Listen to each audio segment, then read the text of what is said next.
Hi, you guys. Welcome to a new episode of Too Much with Shey and Becca. Hey, y'all. What it is? What's up? Hey, Valentine's Day's up. Whoop. Yes, happy Valentine's Day. If you're not watching the day we drop, it's most likely after Valentine's Day or the day of Valentine's Day. So we hope you are spending it with the ones you love.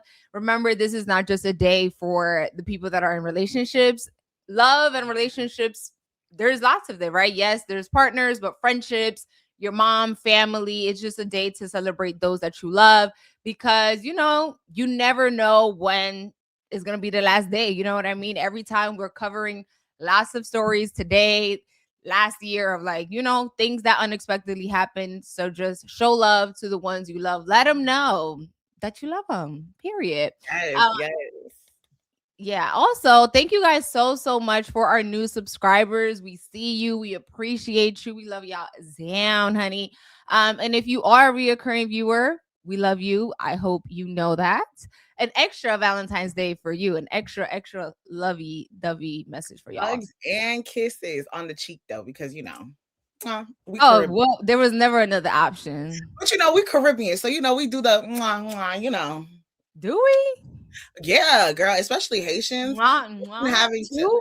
Well, not two. Most likely, like I'm saying, like multiple people, like Yes.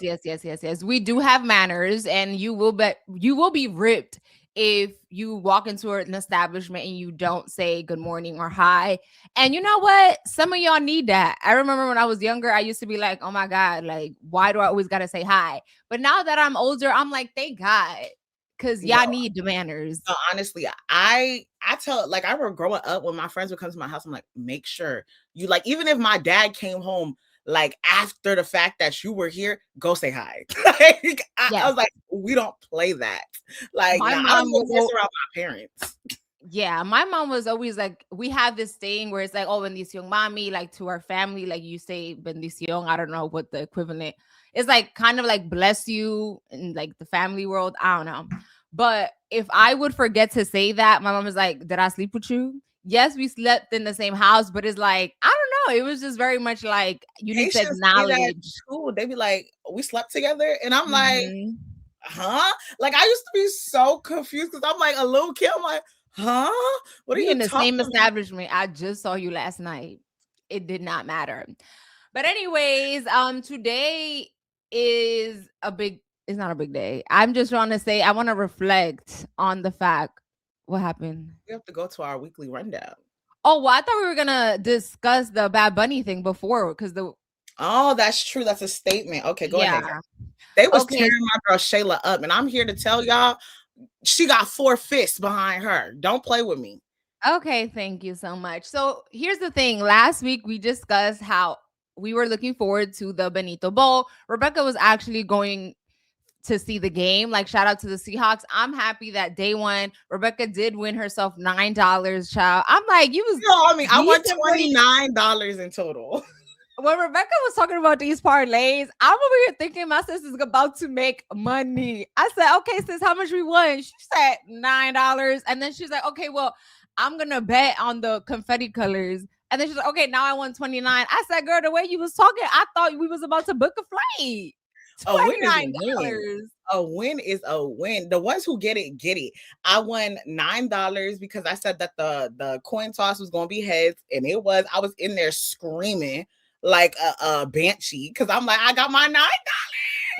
And then I had bet that the Seahawks were going to win, and I won $20 off of that. So technically, I kind of broke even in terms of like the money I already had on FanDuel and the bets I put in. But it was just like, it brought me some excitement. If the game went how I was hoping it was going to go, they didn't score a touchdown to the last like 3 minutes of the third quarter. The fourth quarter, it was a joke from the very beginning. This was the most boringest Super Bowl I've ever seen in my life. Actually, yes, compared to when the Chiefs lost. Like that, both of those games, boring. I feel like most of them always be so hyped up, and then it's like, girl, this game is trash. But anyways, let us discuss the Benito Bowl. I had extremely high expectations. And number one, I feel like I made a mistake by going to a sports bar to watch it because we had a DJ, honey, that he thought he was the Super Bowl. He thought he was the main event. And that was blowing me because DJ Carlito. it's like literally the stereotypical DJ that people make fun of on social media. Every single time there was a play before the Super Bowl halftime was about to begin, he's talking in the middle of it. It was just like, sir, shut up. Play the game. Let the halftime show be the halftime show. But anyways, I will say I think that was a mistake. Next time, I will not be going to no public facility. I will be in someone's house or my own, because I think you get a better understanding of what's happening without a DJ interjecting every moment. That blew me so bad. But anyways, keep in mind we went to a public spot. The Benito Bowl happened. And here, when I first saw it, number one, everybody is trying to put down my throat that Lady Gaga was good. Here's my thing. I like Lady Gaga for her genre. She is a great talent. But in my opinion, I feel like it was just a forced type of performance. I'm never thinking Lady Gaga in salsa. Point blank, period. I don't care that, yes, it was trying to prove how like we can all come together.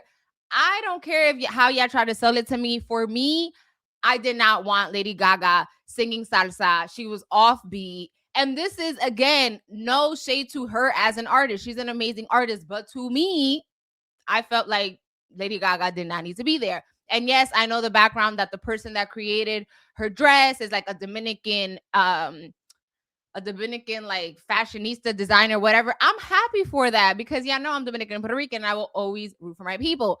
But in the same breath, I did not like Lady Gaga. And I posted that on social media. I feel like overall, my rating 4 out of 10 for the full performance. And I know everybody is going to come down my throat as they did because I love Bad Bunny. I understand all the meanings that were there. A lot of people were mistaking the little boy that was a part of the halftime show to be Liam Conejo, and it was not that at all. It was like him kind of like, not a foreshadowing, but like looking back at a younger version of himself and like like you won a Grammy, like all your hard work got you there. I love the bodegas, the sugar plantains. As you know, sugar plantains is a very big Caribbean like trade thing when it comes to slavery and all of that. Like, yes, there was a lot of hidden meaning behind that. But I think for me personally, I was just expecting more dancing. And maybe that's just like me. And because I love dance and I just felt like even the dancers that were there, they was really not dancing. I don't know. The Ricky Martin portion of it, at first, I was like, why was he there? But my brother, who was actually raised in Puerto Rico, he was like, oh, the reason he was there is because, number one, Ricky Martin is a big Latino artist.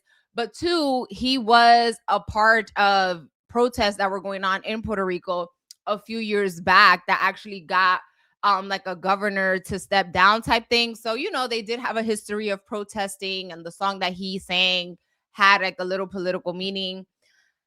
The light pole situation was cute. I get it. You know how we always discuss like the power grids in Puerto Rico is always an issue. So I get it. There was a lot of hidden meaning, but my thing, the 4 out of 10 for me was on the dancing aspect of it all. There was a lot of hidden meanings. Yes, great. Love that. But it was a 4 out of 10 for me. And that's no shade to my people. I love me my Latinos. I think for me, I think I gave it like a similar rating to you. I already knew. I got 5th grade Spanish in me. I can speak a little more Spanish than I can French though. But anyway, we're gonna applaud me for the little bit that I know. But I'm a supportive advocate for it all. So I think the thing for me is like seeing people's reaction to it, kind of like, I'm like, maybe it's like kind of the same way how everybody was coming at me when I was like, I didn't really like care for the Kendrick Lamar Super Bowl performance. Like, to me, it did nothing for me. Like, I understand all the context, the hidden meanings and everything behind it. Like, I am smart enough to understand it, but it just did nothing for me because I was going with expectations that I had. Like, Kendrick Lamar literally did exactly what I knew he was going to do. He was going to call out Drake. He was going to be shady. I got that. But it didn't go beyond that for me. And I just think for Bad Bunny, like when I saw Lady Gaga pop up, I said, okay. And people are trying to put that down my throat like it was so good. And I'm like, it was not. Like, I think sometimes people let the love for the person overshadow reality. Or maybe we're crazy. Yeah, I don't know. That's like how when we were with like the whole Shelly thing, when we were talking about literally the brand of Shea Moisture, but everybody was coming at us like, no, you guys don't see the vision. I'm saying I see the vision. I just don't feel like it is hitting as bad as y'all are making it seem. And don't get me wrong, love Bad Bunny. I love what his music presents and everything like that. But I'm not going to sit here and act like the songs he didn't perform, like the songs that he performed weren't songs like, do y'all cry when y'all listen to the album? Like, I just feel like people were showing them crying after the Super Bowl performance. It was so meaningful, impactful, this, that, and the third. I'm like, y'all could read a Dr. Seuss book and cry too at this point. Like, if it's that easy, like, I just feel like, and I know people are gonna hate on us and be like, oh, y'all don't get it. Maybe so. Maybe we don't get it, and you get it, and you see beyond with everything of a third eye. Congratulations. But to me, 3 out of 10. Like, it didn't do much for me. I know. And I hate to say it because I think because, as Latinas, as minorities, people are already plotting against us. So I never, I don't want this to come off as I did not like what he did, right? Like, I understand the importance of it. At the end part, when he had all the Latin American flags and like the Caribbean, the Haiti flag was there, Dominican Republic, Puerto Rico, like all the flags that were there. I get it. And I understand it. And I hug everybody. But at the end of the day, I just wanted a little bit more dancing and I don't know. Maybe it's, I don't know. Also, we were going off the expectation, like he was going to be a little more political and a little more controversial. And one of my coworkers, she was like, that's what's wrong with your generation. You guys don't realize like the significance in certain things. I'm like, no, I just feel like y'all want to gas up anything firsthand when you see it. Like, I get it. When's the last time? I think this was the first time a Super Bowl performance has ever been all in Spanish. And I appreciate that. I love that. And I know that was pissing off all the people who didn't want to watch that. I get that. But it's just like, for me, on a entertainment level, like at one point, like we all just, it was like 4 of us, we all sitting there looking at each other like, and again, and I even rewatched it the next day because, as I mentioned, the DJ was blowing me. I'm like, okay, maybe it was because where I watched it, but I rewatched it and it was, I don't know, it was good. I understand there was a lot of hidden meanings and a lot of that, and I love it. And again, I want to reiterate and push and exclamate and highlight, I am so proud as a Latina that we had somebody representing us and our culture and our people and the Caribbeans and the Latinos, and sending that message that, we want love. We're not here to fight with nobody. We want to level up and we want everybody included. I love Toñita, who is like a very big Puerto Rican social club person. You know what I mean? Like, love, icon. We appreciate that. But in the same breath, I feel like it's okay to say I was expecting a little bit more of dancing. You know what I mean? But anyways, we love Bad Bunny. We spent a gajillion minutes on that. So let's go into our weekly rundown. What's happening? What's happening in your week, Rebecca? So I just want to say, we're getting into Valentine's Day. I'm very excited to see my girl Shayla literally this whole weekend. It's about to be me and Shayla. We locked in. Ain't no switching up. You feel me? So expect to see photos of Shayla and I either on the Too Much page, Shayla's Instagram, my Instagram. Just know we're going to be flicked up and flicked out. Oh my God. Y'all, my Valentine's Day photos are about to drop. And I can't wait for y'all to see them. Well, I'm going to say tomorrow, but when y'all see this, if you didn't watch it, on our Friday that we post, that, make sure y'all go to my Instagram where y'all go check out my Valentine's Day photos. Cause baby, hey, okay. I was flicked up. Okay. So that was one thing. First off, it was freezing on Saturday. Literally, I felt like my whole face was in a brain freeze. Like, it was just so cold. I was like, nah, we need to wrap this up. I don't even like the summer, but listen, if I gotta pull the sun a certain way, let me know what I gotta do. That means a lot coming from Rebecca. Miss Sweats off, existing. So Girl, it was serious. it was cold. Mind you, I'm like this. Like, oh my God, you would have thought I bought the biggest coat in the world. Like, girl, I was cold. So anyway, y'all know a lot of people judge me because Valentine's Day is my third favorite holiday. I love love. I'm a hopeless romantic at heart, but I'm a thug at my core. Like, you feel me? Y'all get it. And we made a video last year where we talked about coochie is not a gift for Valentine's Day.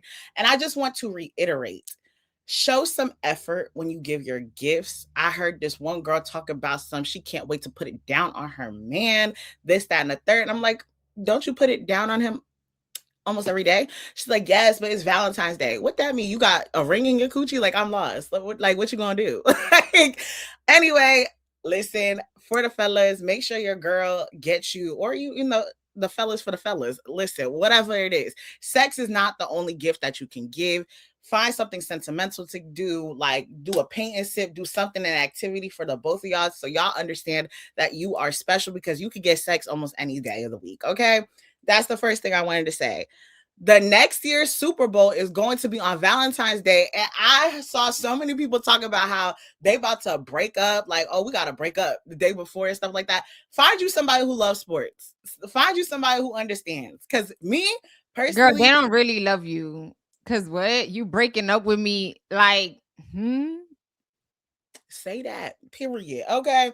But as you're saying, I'm like, Valentine's Day, Super Bowl, it's gonna be real interesting to see. Get you somebody who loves sports, because me and my man, my future man, baby, we gonna host a Valentine's Day Super Bowl party. All the football's gonna be red.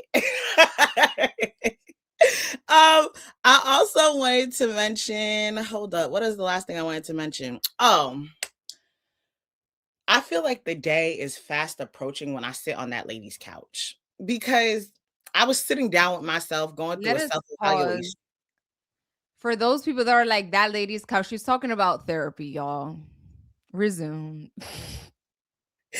Yes, the day is fast approaching for me in therapy, because I was sitting down with myself yesterday while driving to work, and I'm like, Rebecca, like, the way in which I get irritated more and more quicker every single day. And I'm like, dang.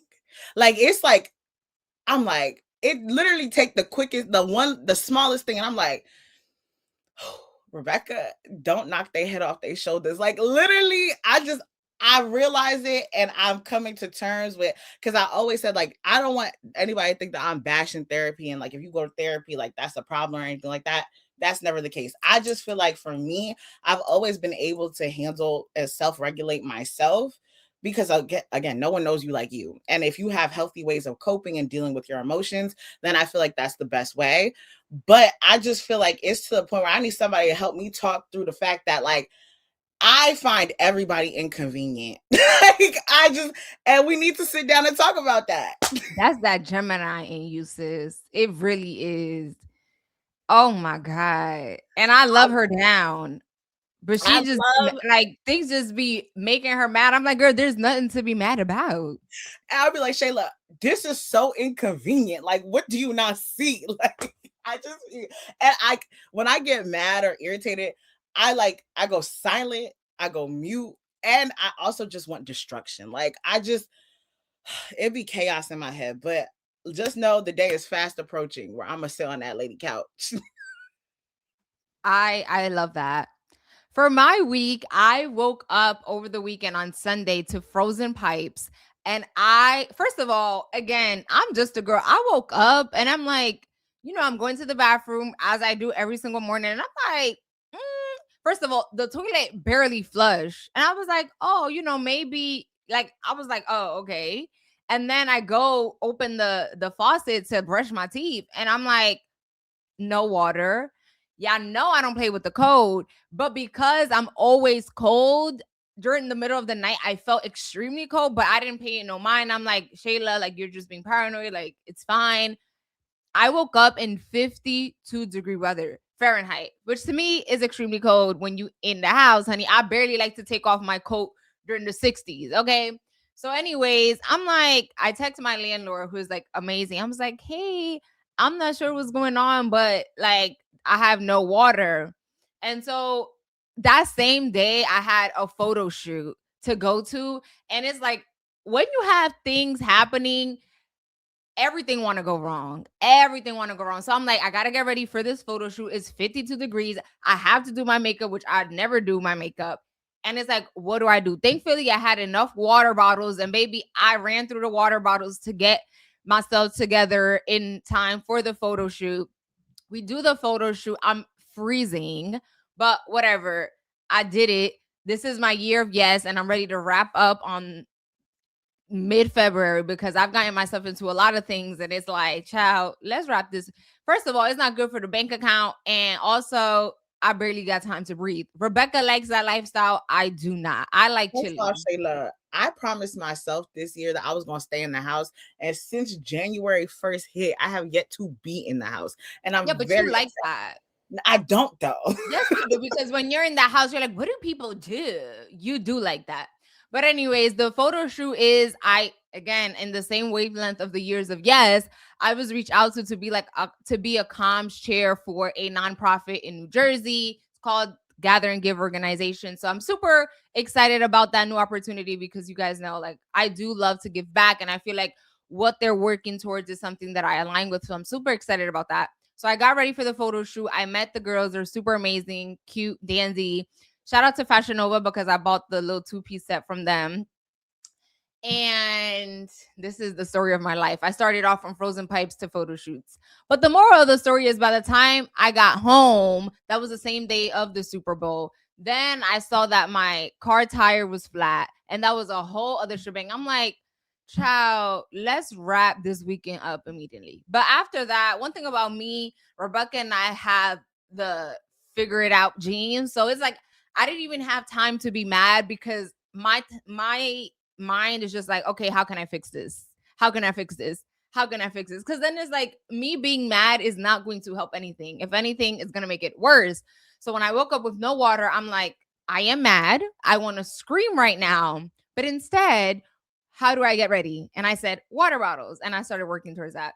So now, fast forward to the end of the week, the tire is fixed. I have my running water. The photo shoot was done. I had my little work week. And now we back up.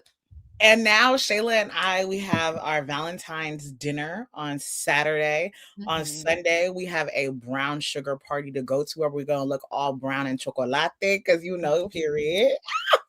And I'm excited. We got bottle service. Shayla. I'm not excited about that, but let me just tell you. So Shayla is not a dark liquor girl. Rebecca is. I love a good cognac. If you ever want to have a drink with me, what's up? What it do? Okay. I don't like to drink alcohol, period. But me either. I'm not. Don't let me fool y'all. I'm not really a drinker, but just know I could drink. Okay. If you get the difference, you get it. And so the only options was like Tito's, this, that, bomb, boom, Douce. No Hennessy option, but Douce. And if you know me and Douce, we really can't go together. I end up from here to Chicago. Like it's a mess. So I ended up getting us Patron Reposado.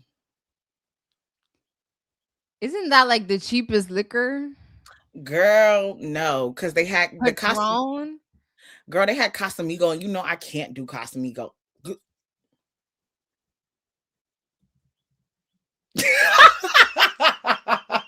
It's the stuck for me.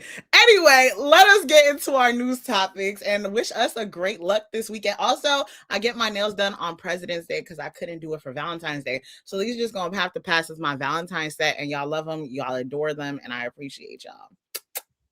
Yeah. So as always, if you are not new here, then you know the rodeo. We're going to go do news, social corner, sports. But if you are new here, we discussed all the things. We went through our life. Now we're going to get into our topics. We start off with news. And if you don't like news, don't worry, don't run. You could just fast forward to our social corner or sports. But we hope you stay.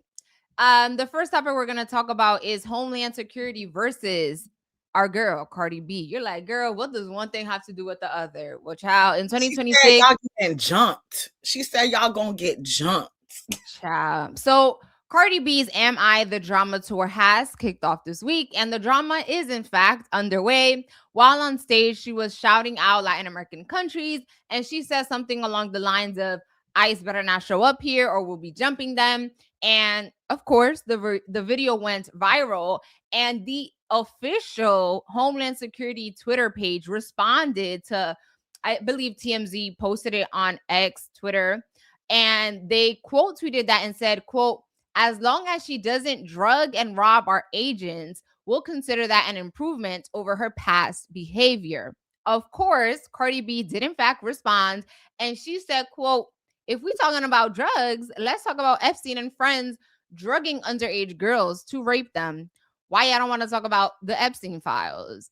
I don't know why people keep playing with Cardi, because Cardi B never cares. She's going to respond to a government official, a blog. She show up in court. She is going to clap back. But let me show you the video of Cardi B when she like talked about ICE while she was on tour. Let's watch the video.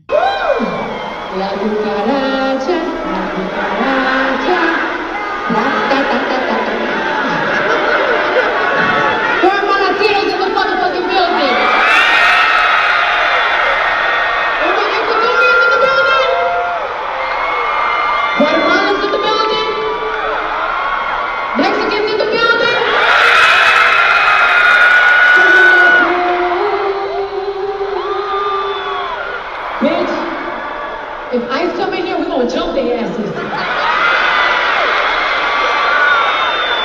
Bitch, I got some bear mace in the back. They ain't taking my fans, bitch. Let's go. So I just thought that was so funny. I think the official government website saying that is so like professionalism in this current administration is non-existent. There used to be a time where it's like presidents and anyone that was a part of the government, like there was just some sort of understanding that you don't say certain things, the way you speak and approach others. There was just like levels to this, right? Because you are a government entity. And clearly that line is invisible under this administration. My whole thing is, right, and as someone who likes it raw and unfiltered, like to me, I don't mind a little shadiness, a little pettiness. Like I don't mind it to an extent because again, remember the status in which you hold. Like when I saw this whole thing with ICE responding to Cardi B, I'm like, I really feel like this idea that drugs only happen within minorities and like immigrants and everything is really laughable because no shade to the white folks, but a lot of them be the ones on crack cocaine. Like y'all be on cocaine. Y'all go to the hood to cop the cocaine. Then you go to your luxury houses, your apartments, your mansions, sniff that thing and think that you was on cloud 72. Like, I just think it's very laughable to me because it's just like certain stereotypes don't even just apply to immigrants and minorities. Like, yeah, and also, I'm not sure if you saw the video that went viral. Again, RFK Jr. went on a podcast and he admitted to the fact that he used to snort cocaine off of toilet seats. So girl, they be the one with no decorum. Y'all, I think I got an eyelash in my eye. Anyway, and it's like no shade. As he was talking, I think he was like on Theo Von's podcast, and they were both talking about their journey to being sober, yada yada. But of course, it's like if any minority would have said that, oh yeah, I'm not worried about XYZ because I used to snort cocaine off a toilet seat. People would look at us and judge us so hard, honey, like, oh, this person could never hold a position in government. And look at where he is now. You know what I mean? So anyways, the Epstein files have been, putting people on their P's and Q's this week. Somebody from the Epstein's files. Let me just read my little paragraph, child, because I be trying to go off rip and it just no. The Epstein files, despite being heavily redacted, have been causing headaches for many top people. This week, Goldman Sachs top lawyer Catherine Rumler resigned Thursday night after her name appeared in Epstein files documents the Department of Justice recently released. All I'm saying is, Goldman Sachs, you better keep my little high yield savings account together. I don't care about the shakeups. Keep my money right. This is who They were top also lawyer- talking about I forget what the school photo shoot thing. They used to take our school photos. I think it was like First Choice or whatever like that.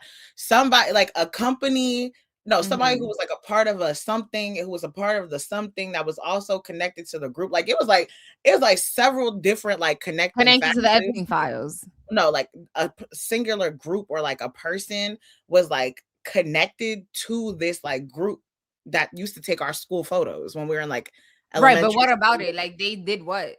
So apparently like they were named in the Epstein files. Okay. And so everybody, like all the parents and stuff were like freaking out. But like when you dig more deeply into it, it's like that person wasn't in direct correlation to the group. Like they were just like a part of this group that led to this group that was connected to this group. So it's just Girl, like all I'm hearing is groups and groups. but then people will sit here. Of course, the comments had me dying. Somebody was like, "Not us not knowing we was on the menu." Oh, no. Anyways, let me just show you these photos. So this was the back and forth on Twitter. As you see from the left is the Homeland Security official page, quote tweeting the TMZ video from Cardi B's performance, and then to the right is Cardi B's response. And this is the top Goldman Sachs lawyer who resigned after her name was a part of the Epstein files. They all just got a certain look to them. I'm just like, child, you hate to see it. And the last two news stories I want to talk about. Number one is the fact that Savannah Guthrie's mom, Nancy Guthrie, it still hasn't been found. Okay, they released some surveillance footage and they were able to like bring in two people for questioning, but at the end of the day they let them go because it led to nothing. The FBI increased the money that they are willing to give anyone to that leads to an arrest or some sort of movement in the process from $50K to $100K. And again, I wish them the best of luck. I think it is crazy to me, right? Like we are about to head into week 3 and nothing has moved. And it's just so sad. I remember like the mom is 84 years old. The family said that, she uses daily medicine, and in order to survive, like we need that medicine. I think, again, like I mentioned last week, the fact that I thought technology was advanced, but clearly they're lying to us. They don't have all this technology. They are not bigger than the program, because it's like, you are the ones that have all of these things. You asking me to help y'all, but it's like, and I get it. You know what I mean? Like if you see something, they can't be everywhere. They're only but so many people. But again, they try to sell to us that the FBI and all these police officials have all of these resources. And I don't know, this situation is making me look at them sideways, because it's like, do you have all these technologies? I don't think so. And last but not least is in Congress this week, they passed in the House the Save American Act, right? And you're like, what is the Save America Act? Essentially, it is a voting bill backed by President Donald Trump. And the way I see it, it is a bill to make voting harder for people. Okay. They are saying if now the bill goes over to the Senate, and the reality is it most likely will not pass the Senate because it doesn't have a lot of support, right? They would need all Republicans to vote for it and some Democrats, and Democrats have made it clear, like, y'all, we not voting for that. So essentially, the legislation would overhaul federal election laws in all 50 states by imposing new voter ID and proof of citizenship requirements. And this is like, they're trying to say, well, if someone wants to send in a absentee ballot when they're voting, they need to now make a copy of an ID form to be able for your vote to be able to count. Or like when you are about to vote, you got to bring in your birth certificate with you in order to vote. Like at the end of the day, they're just trying to make voting harder for people. And it's like if people already struggle to go out and vote, imagine if this legislation passes, now you need to pull up with a birth certificate or a passport to be able to vote. Huh? But I also think it's the fact that, like, we have like politicians like Stacey Abrams and everything like that who are making it a point to make people go out and vote because, like, there's this push to make everybody feel like their voice is heard, like your vote matters and everything like that.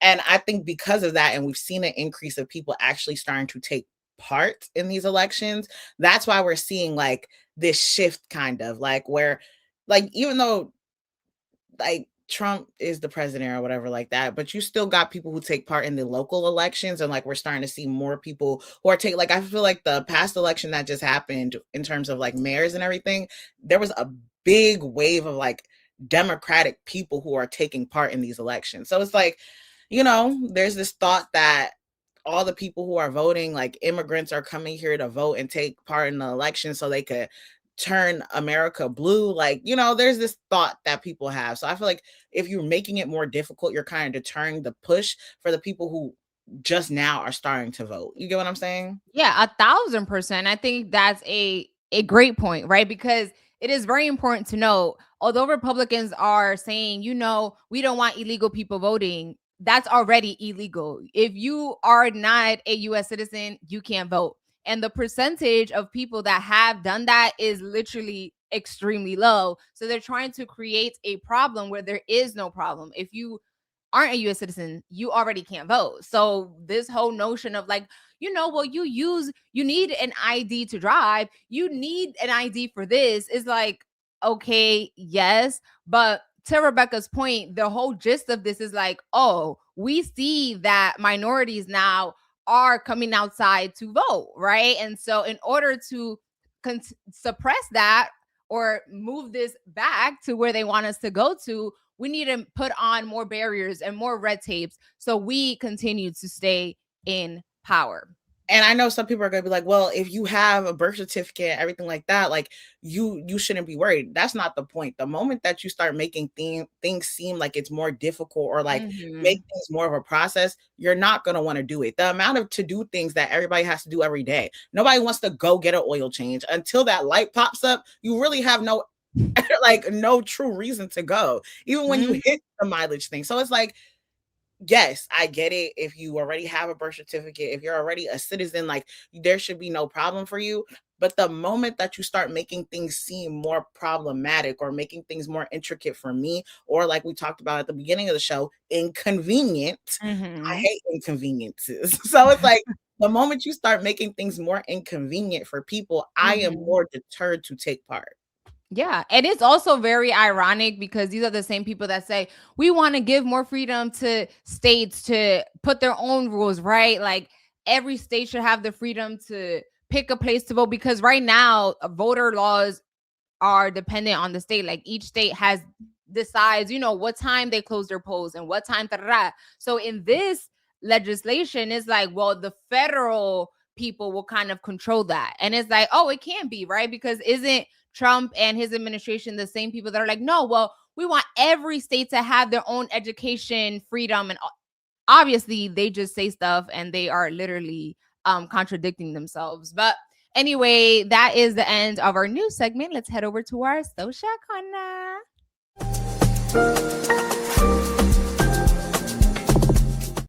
Hey, yes, welcome to our social corner. If you are new here, hey, how you doing, boo? Anyway, so our social corner is where we talk about some of the things that we've seen trending on social media, whether that be TikTok, Instagram, Facebook, boom, bomb, you got it. We're going to talk about it. Not everything, but just most of the things that we've been seeing that we really want to give our take on. So Cardi B, obviously, she on and popping for us today. So we're going to be talking about Cardi B and Stefon Diggs. And if you already know, they started dating, and we had talked about it a few shows ago where I was like saying, like, get somebody who feeds the inner child in you.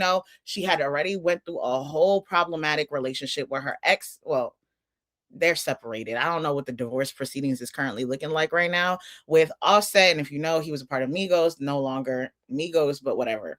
So when she got with Offset, Offset has not Offset, baby. When she got with Stefon Diggs, Stefon. yes. When she got with Stefon Diggs, a lot of people were like, "You're not getting a man who's any better," because he already had his own reputations when it came to women, when it came to cheating, when it came to baby mamas, when it came to all that. He came with that, so everybody was like, "You're basically going from Offset to Stefon Diggs." So it's just like he's just Offset in a different font, And I remember when everybody was like, okay, then we found out that she was pregnant, having a baby with him. And I was already like, I don't like that. Everybody's like, but she's a lover girl. She gonna do what she want to do. Cardi B said, I can't suck the baby up out of my coochie. So whatever, right? Had the baby. Relationship was still going. Then we had accusations of him abusing his personal chef. And then that was a court proceeding that was going to happen. But then they put a pause on that because he was going to be in the Super Bowl. So like, you know what? We're going to proceed with everything after the Super Bowl. Baby, it seems as though Stefon Diggs and Cardi B have broken up. Okay.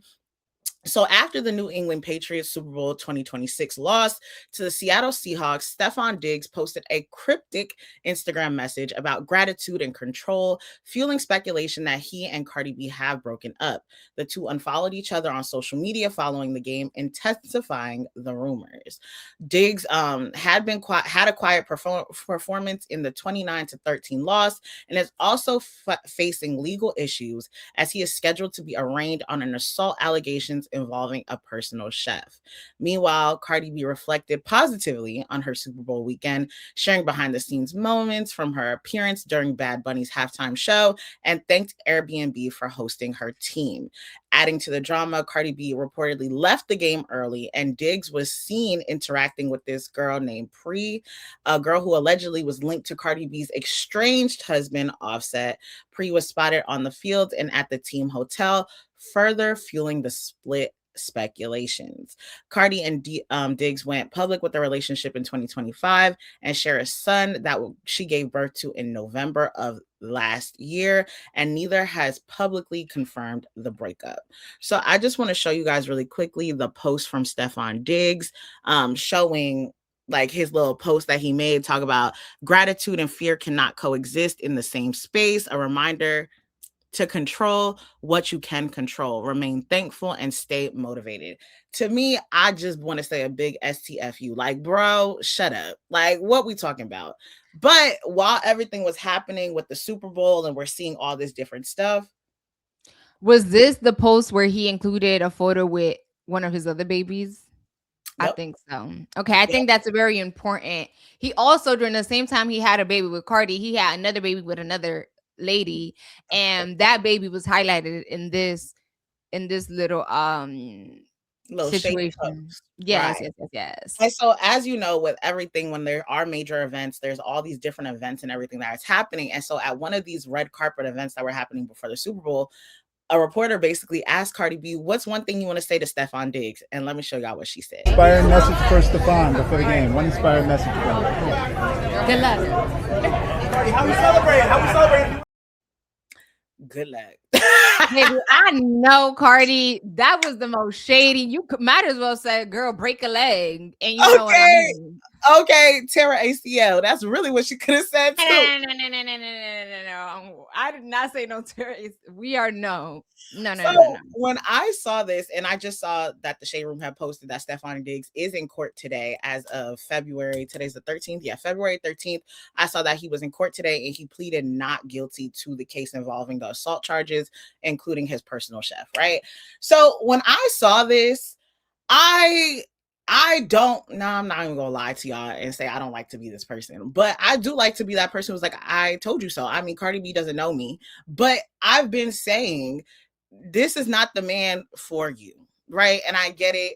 Well, we're lover girls. You're gonna, once you feel like your heart is going to be protected, nurtured, this, that, boom, boom, boom. You sat in an interview with Gail and said y'all both get each other, y'all understand each other, and you were under this facade that it was going to be you and your man. If the rumors are true that y'all broke up and he's with the girl who was with your previous estranged husband, oh baby, I'm so sorry for you. Yeah, for me, I just want Cardi to focus on her tour. She has, that's a major thing that's happening in her life. She has 4 kids now, and I know she has a big support system. And unlike Rebecca, I feel bad because I mean, I don't know her, but I could tell that she wanted love so bad. And not only is she allegedly broken up with Stefon, but now you have a child, which is like a lifetime connection to Stefon, whether you have a relationship or not. You're kind of forced to because you got a child with him. However, that relationship looks like obviously varies, but I just want her to focus on her. Whatever this man is doing has nothing to do with her. She has an amazing career, kids, support system, her parents. I know she rock with her dad. And it's just like, focus on you, sis, because these men, I'm so sorry to the people. I know I don't like to generalize and put blanket statements, but the men's right now don't be good. And like Rebecca says, Stefon already had a track record, sis. So you knew, you know what I mean? Like, men will talk your head off and sell you like, you know what I mean? Like, yes, I did do that, but I'm a changed person and no one treated me like you did. And they just talk and talk and talk, and they will sell you a lie. They will sell you a lie. And sometimes, like, because you like the man, you believe it. And it's like, so just focus on you, sis. You have so much going on, and it can go up from here. Regardless of that man, let him worry about his legal situation, and you stay on your track because you have a bright future ahead. Yes. And I would say, like, my last thing to add to this whole conversation, I get it. Most people in this world want to find love. Most of us want to have that companionship, to be, connected to someone on a level that most people never get to experience, right? And I just think you also have to take into consideration, I am not one of the biggest people when it comes to second chances. And sometimes I don't like to see the best in people because what you showed me is what I needed to see. Take a reputation sometimes at face value. If I am messing with somebody and they already have a toxic reputation when it comes to dating, cheating, infidelity, this, that, and the third, sometimes just take that for what it is. They could be a fun time person, but that is not a long time person. I never could see Stefon Diggs being a long time partner because he's not even serious with himself. This man, every day he got a new allegation. We talked about it with the personal chef. I'm like, if you already know that you have a reputation where it comes to you and women, you need to find ways to not put yourself in those predicaments. If you are going to date me and you already know the platform that I have and my name is going to be tied to you as well, do what you need to do to make sure that I don't get dragged too. Everybody in the comments for Cardi B over here talk about how you ain't see that Stefon was just Offset spelled in a different way. I said, baby. And it sucks because at every turn she stood up for him. And it's like, they're men gonna be men. And it's like, instead of being like, no, here have someone that, like, yes, know my past, but is still understanding.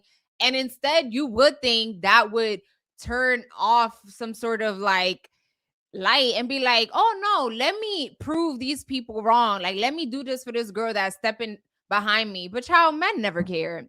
On to the next thing on the same line of love. A few months back, we discussed how the passing of Twitch, right? Twitch was the dancer that was on the well-known talk show like Ellen DeGeneres. Let me show you the photo of Twitch and his family, right? So this is Twitch here, and that's his that was his ex-wife, Allison, or widow Allison, and their 3 kids. And so when he passed away, there was a whole lot of drama in between because of how Allison went about certain things, and like she read some sort of something with the family was not sitting right.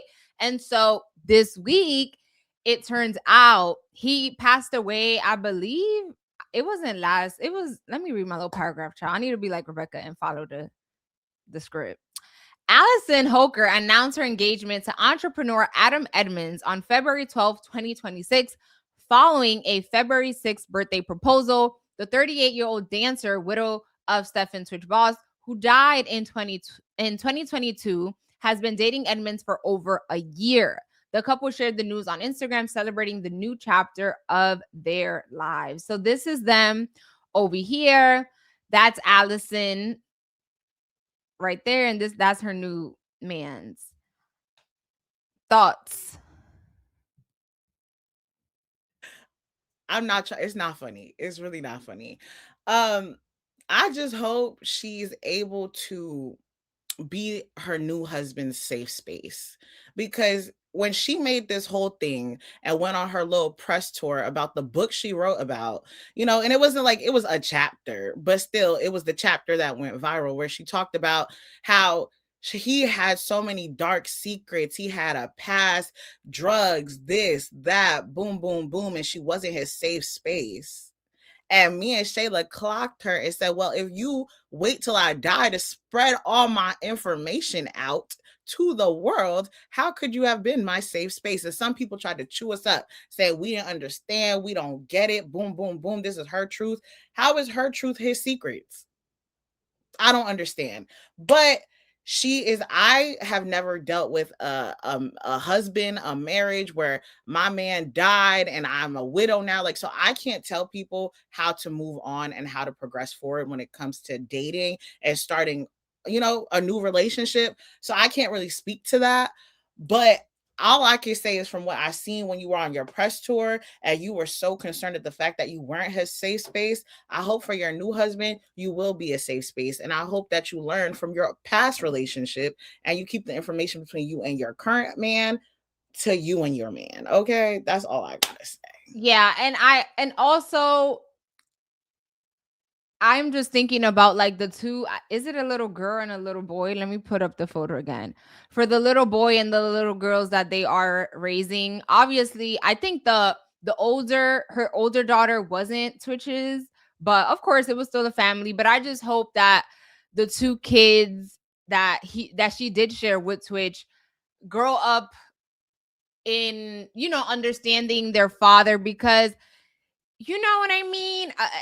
Once you bring like stepfathers into the picture, clearly Twitch was black. And I know, I be triggered when I be bringing up race, but I don't know. I hope that they keep his memory alive for his two kids. And again, like Rebecca said, I can't tell anyone how to grieve the situation. I'm not saying when someone passes away or becomes a widow, like their life stops. No, life continues. You have to continue to live. But if they have been dating for over a year or like a year, he passed away in 2022. It's 2026. Shayla, you doing math. Stop it. Stop doing I mean, I guess that's enough years to like grieve and whatever and start dating. I just want everyone to be happy. But my main focus is the two kids that they share. I hope that they ensure to keep Twitch's memory alive. Not, oh, he just committed suicide and blah, blah, blah, blah, blah.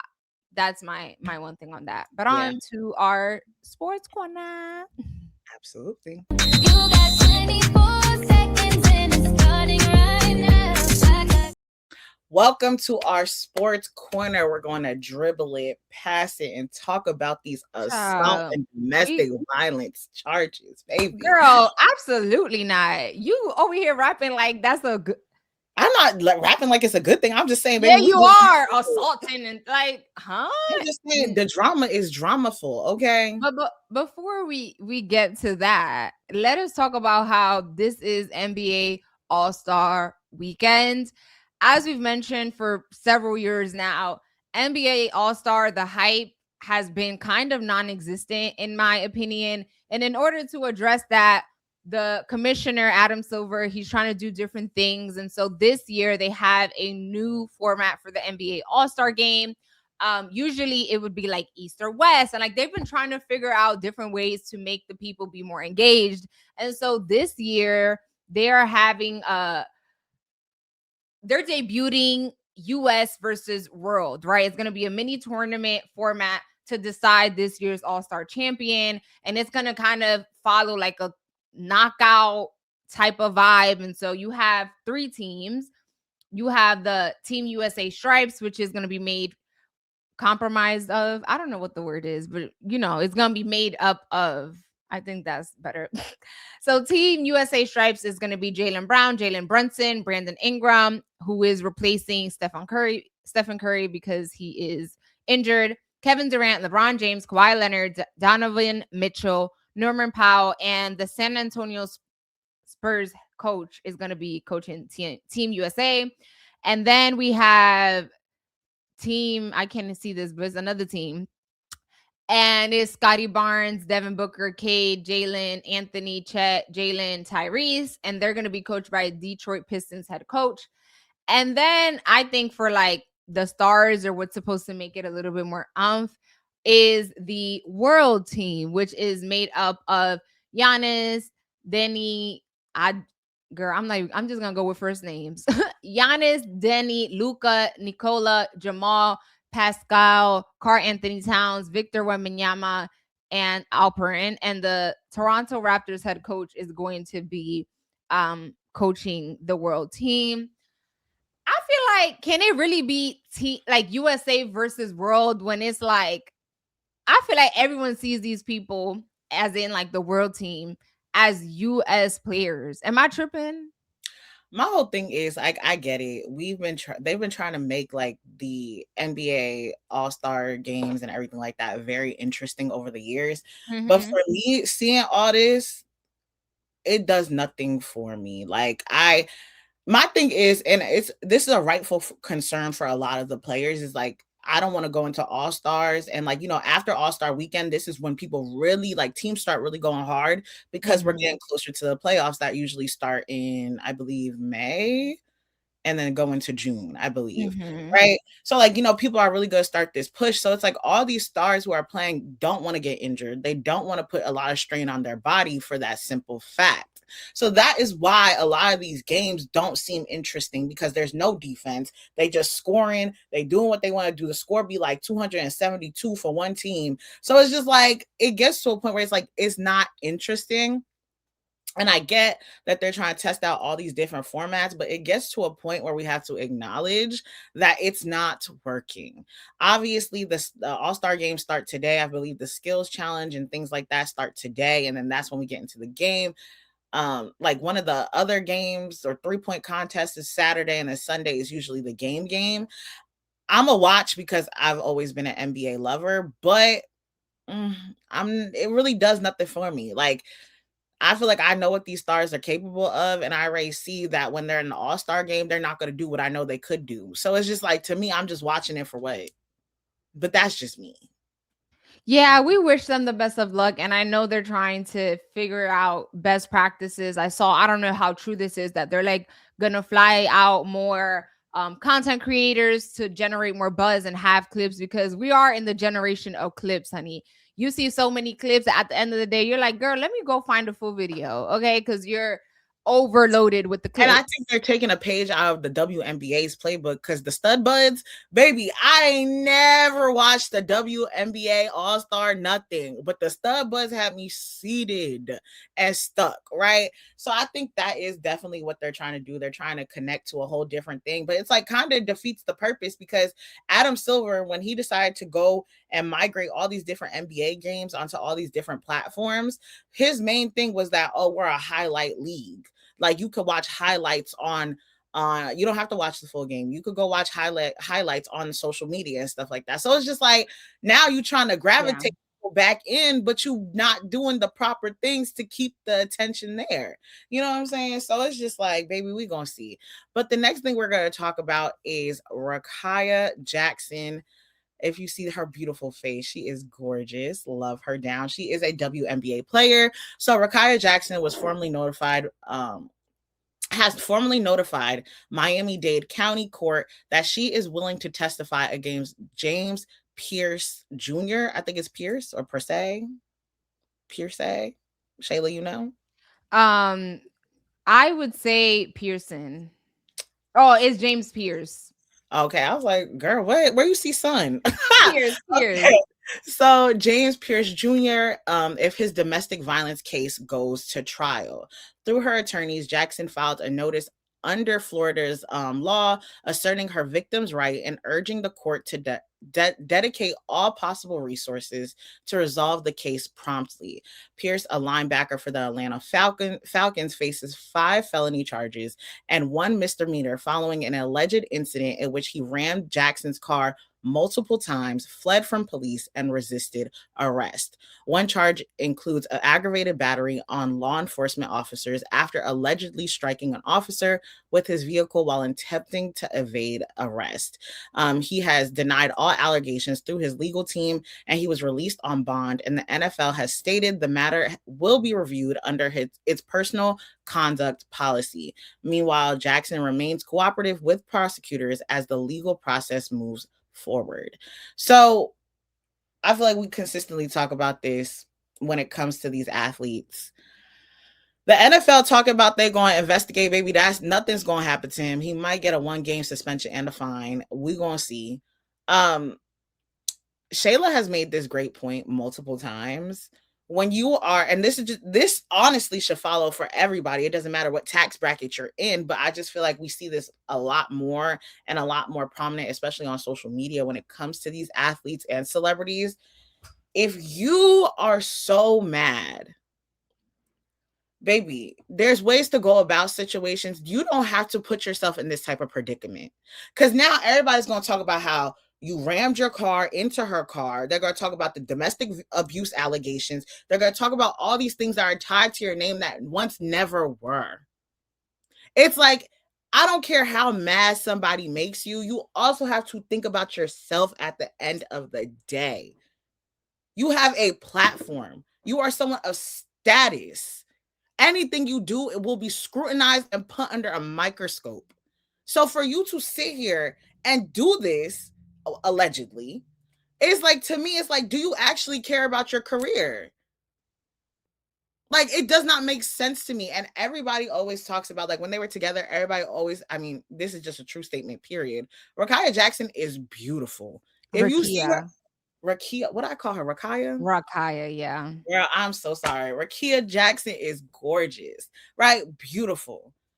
Again, we don't know the story behind nothing. Like, we don't know what could have caused it, but it's like, to me, I don't care what it is. There's ways that you could go about something, like block them. Don't talk to them. Worry about yourself. Go about you. Like, you are an athlete. You are a person of status. You could find the next girl. Like, there's nothing that I could think of that could require all that type of energy.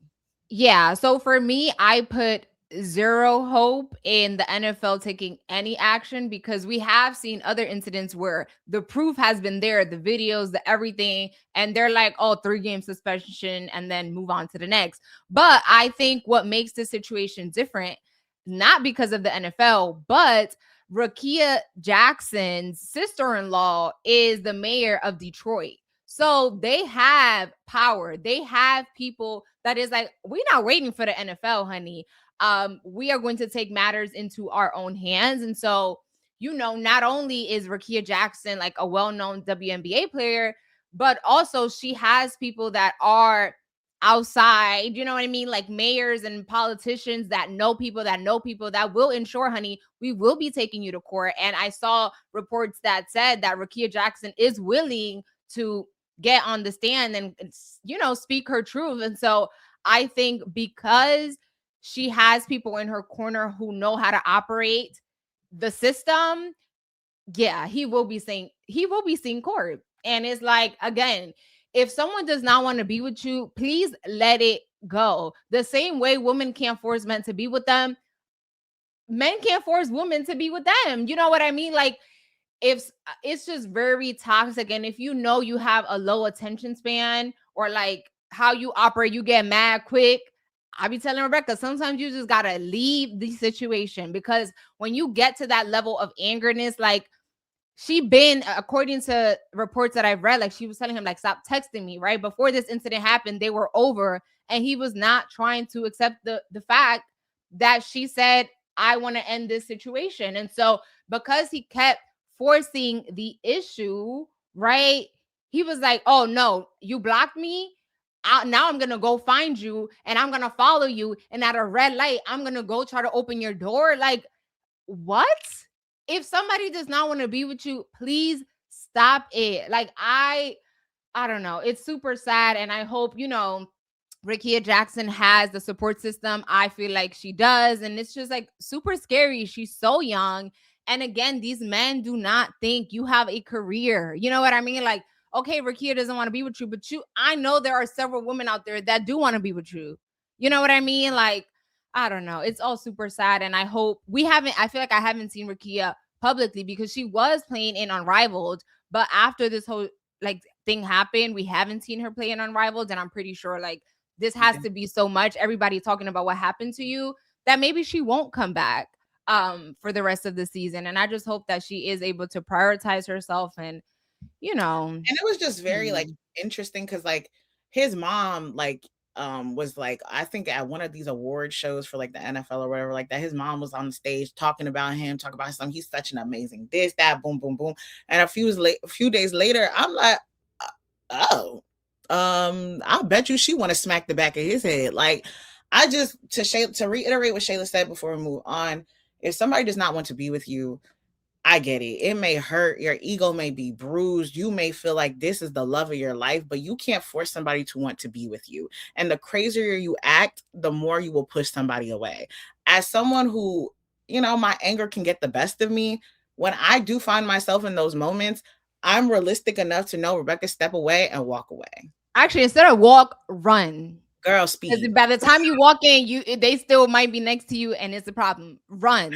Get Literally. yourself out of the situation. Yes, literally. Now, the next thing we are going to talk about, baby. The first off, let me just say the Winter Olympics. I was not familiar with y'all's game. Okay, let me just say this right now. I've been watching some of these Winter Olympics. First of all, I didn't even know half these things could be above my tax bracket for sure. What? Like, how do you even? I like posted this TikTok that it was like, how do you figure out that you're like good at this? Because one of them is like running in skis, the other one is like you in this small little thing and you just zooming down. Like, how do you know? Like girl, basketball and stuff. No, go ahead. No, go ahead. I was gonna say I saw the one with the skate. I saw the one with the skate, and I said, baby, I would fly. Like, how do you know what I mean? Because it's like basketball, volleyball, like, we play that in physical education, right? Like, we do that, swimming. But how do you, maybe in other countries, child, they do that, but honey, never. And I think that's what makes the Winter Olympics so like funny to me, because it's like things that I literally never see except every 4 years. I'm like, literally. I remember curling. You seen the curling? I'm like, curling? How do you, what is, you know what I mean? Shout out to the curlers. We love y'all, but it's just so random. Like, there's a curling community. I don't even know. I saw the one, it was like they got skis on, but they shooting at the same time. I said, what y'all training for? That's the expertise of our main topic right now. Literally. So we are going to be talking about, like I mentioned, the Winter Olympics. So a Norwegian biathlete, again, I'm not saying his name because I don't want to butcher it, but don't worry, y'all will see his name when I play the videos for y'all, okay? So a Norwegian biathlete is facing backlash after tearfully admitting to cheating on his girlfriend during a live TV interview following his bronze medal win in the men's 20K race at the 2026 Winter Olympics. After finishing third, he shocked viewers by confessing that he had been unfaithful to the love of his life, calling it the biggest mistake he ever made. He said he revealed the affair to her a week earlier and hoped his public declaration of love might help him win her back. However, his ex-girlfriend, who chose to remain anonymous, told Norwegian outlet VG that his actions were hard to forgive. Despite the public apology, she says she did not choose to trust, baby, let me get my words together. She says she did not choose to be thrust into the spotlight and was hurt by the situation. Though they have been in contact, he is aware of her feelings. Later, he issued a statement apologizing for bringing personal drama into what should have been a celebratory moment for the Norwegian biathlon, especially for gold medalist whatever the person's name is. He acknowledged that it may have been the wrong time to share such a personal confession, and he said that he would focus on the Olympics and not answer any further questions about the matter. Baby, let me show y'all. Before we even get into that, though, I want to show the clip. You're gonna show the clip of him, what he said. Yeah, wait, like the video, or you Yeah. want me to show the Well, I was gonna show he did end up winning a bronze medal at the Olympics, and this is that. So shout out to him. He is a gold Olympic medalist. Yes, let me show y'all a little bit of the interview. So the first one shows the part where he was tearfully confessing this, and it is in a different language. But if you wait a few seconds, then you'll see the full interview of him speaking in English. Og så det ene jeg ville dele det her med, som kanskje ikke ser på i dag. For et halvt år siden så møtte jeg mitt livs kjærlighet. Verdens vakreste, fineste person. Og for 3 måneder siden så gjorde jeg min største tabbe og var utro mot henne. Og det fortalte jeg for en uke siden. Og det har vært den første uken i mitt liv. Så jeg hadde gullmedalje i livet. Det er sikkert bare mange der nå som ser på meg med andre øyne. Men jeg har kun øyne for henne. Jeg vet ikke hva jeg vil fram. You talked in the mixed zone about meeting your love of your life and cheating on her, but how do you feel about it right now? Do you think it was the right choice or like? Yeah, really, I don't know if it's the right choice or not. But it was the choice I made. We make different choices during our life, and that's how you make life, basically. So today I made the choice to tell the world what I did. So maybe there's a chance that she will see what she really means to me. And maybe not, but I don't want to think I didn't try everything to get her back. So yeah, again, Johan, I don't want to steal the show today. I hope this is just like a day or two long thing, and then your Olympic gold medal is forever. Baby, let me tell you this right now. Don't. You cheat on me and then tell the world you cheated on me. And not just the world, Rickea, but international. You know what I mean? Like, not just where the Norwegian, you know what I mean? And worldwide, baby. The people in Alaska know you got cheated on. Like, it's already embarrassing enough that I gotta tell my friends. But now the whole wide world knows that you embarrassed me, and then you thought it was okay to say it to the world, huh? Yo, when I saw this, I had no choice but to laugh because I can't imagine a man cheating on me, and then you get on an interview when this is the moment for you, and you talk about how this is the hardest day of your life. Well, this has been the hardest week of your life, that you cheated on the love of your life, which being me. I'm like, okay, so you knew the mistakes you made. You thought telling the world the mistake that you made to lose me was going to bring me back. Now, when I come back in the picture, everybody gonna be like, how did you feel about him admitting to the world that he cheated on you? Like, this must be male math. It must be male math, because I can tell, like, he really thought that was gonna be like the turning point. Like, yeah, she about to really take me back when she sees that I'm over here crying and thinking about her at the Olympics. You could have just said that text, or like, oh, shout out to insert name, I love you, and that's it. You could have left it up, I love you so much, and this is for you. But you had to say that you cheated on me for what? Because now everybody know me, and they're not gonna know me because of my work, for whatever it is that she does. They're gonna know, oh, you the one that got cheated on, girl. And now he leaving with a gold medal. I'm like, the least you could do is when you get back to your country, please share it to my good sister, either some coins that you got due to this bronze medal, a bouquet of flowers, pay a few months of rent, because I think she has a valid lawsuit for You know, what's the thing people be suing for emotional distress? Oh, emotional distress. No, Yes, immediately.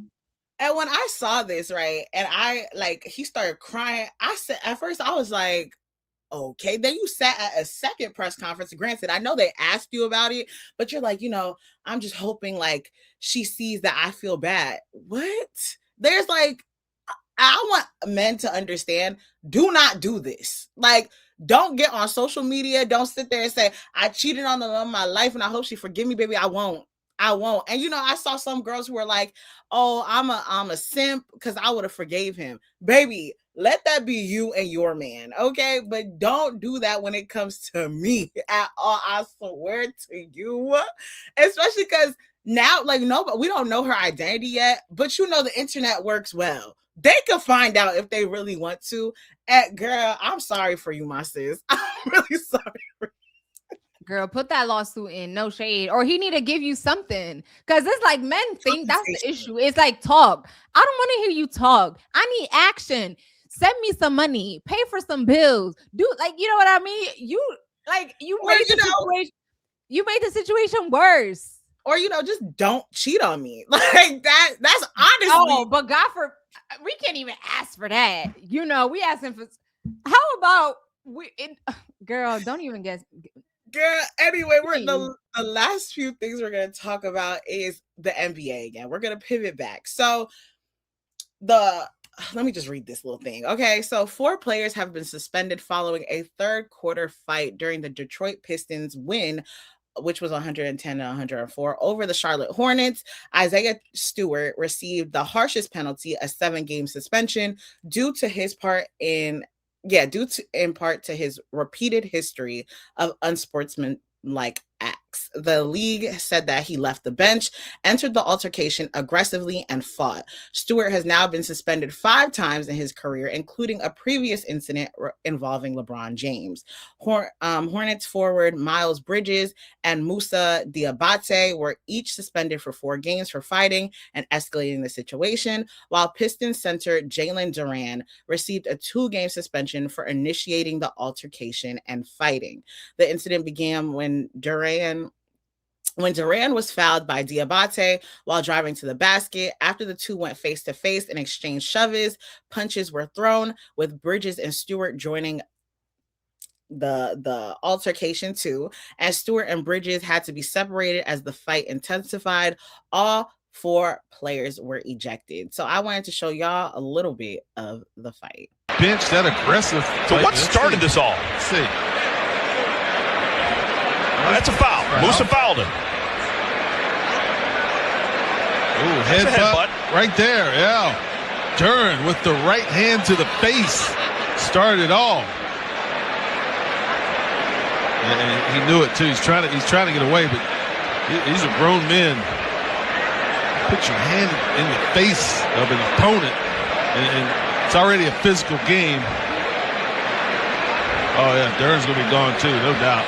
Obviously Moussa, but Duran, in my opinion, started all that.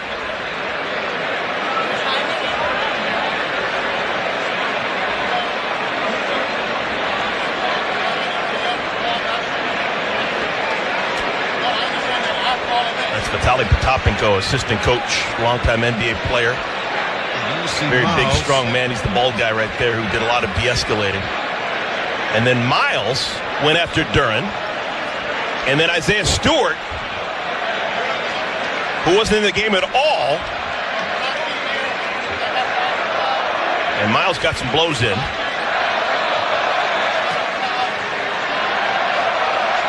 I've never seen Moussa anywhere close. Wow.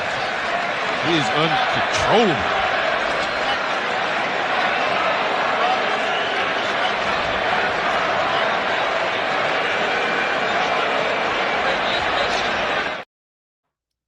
Yes, so as you can see, the fight progressed very quickly.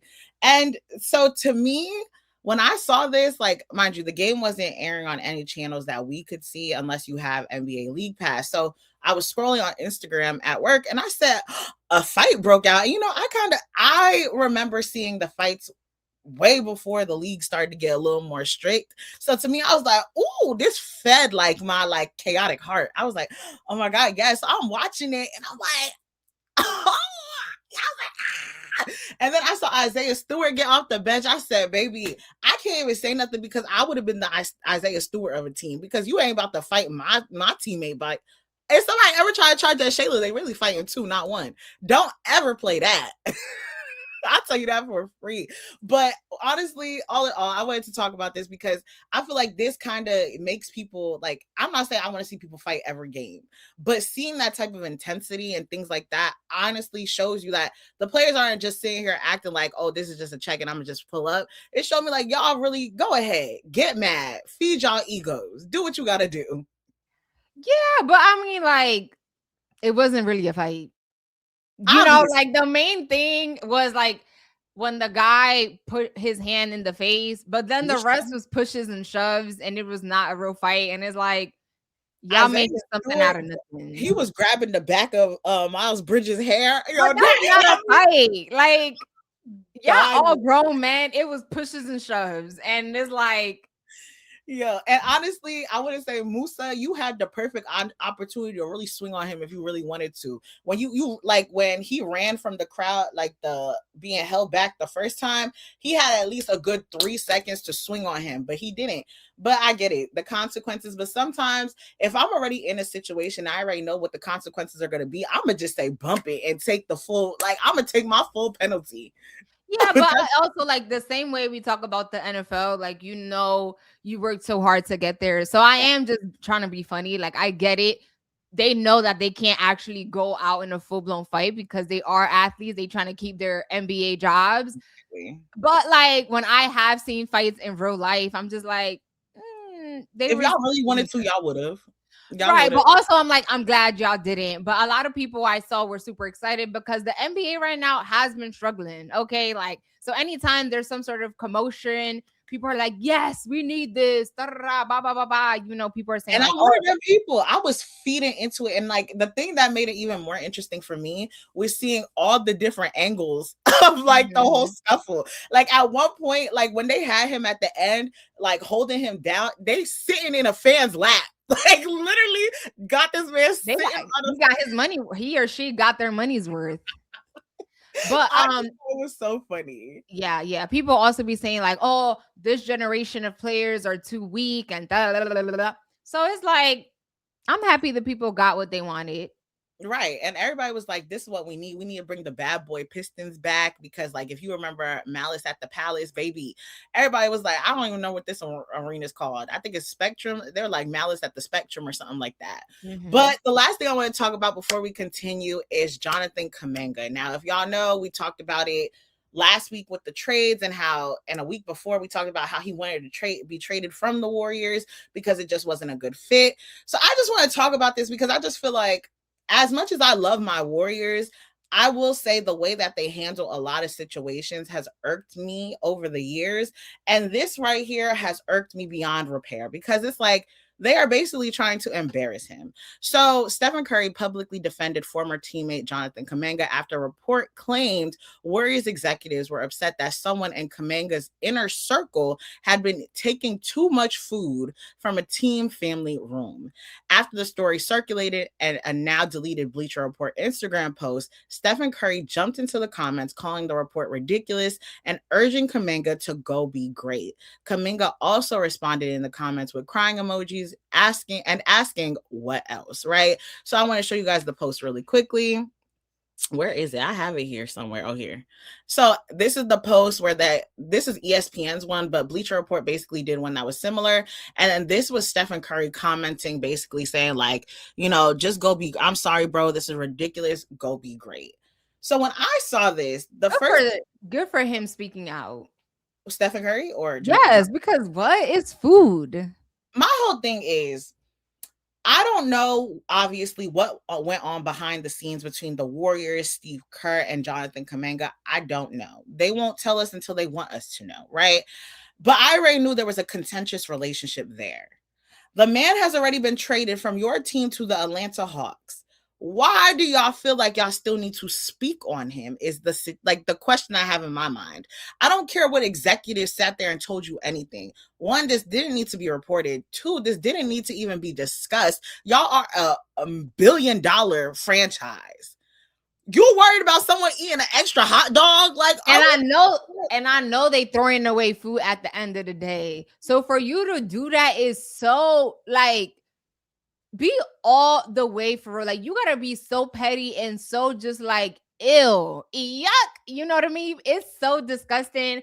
And it's like over food that y'all have like in abundance. Y'all have the money. Who cares if someone goes in there and they eat food? Y'all got money to replenish it. It's bad if they was throwing, like, they're eating.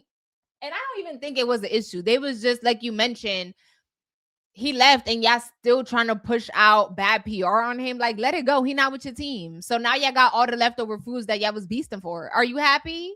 Exactly. Like, y'all, I just feel like y'all trying to embarrass him for what? And it's like y'all putting out this irrelevant information, but y'all not putting out the information that's truly relevant. As in, who released that video footage of Draymond Green punching Jordan Poole? Y'all don't. I have yet to find out about that. Y'all thought y'all sweep that under the rug? Like, who did it? Who a part of the organization released that video? Since we really want to talk. And as much as I love my Warriors, y'all are doing stuff to really irk my spirit. And I need y'all to get it together. Focus on the fact that y'all went and traded for Kristaps Porzingis and the man is still injured and has yet to play. Talk about how the fact that y'all was up by 20 points against the Spurs and y'all still went and lost. Focus on what needs to be focused about. Not about an extra hot dog and a hamburger with 3 fries. Like, let's be so for real. That y'all wasn't gonna eat.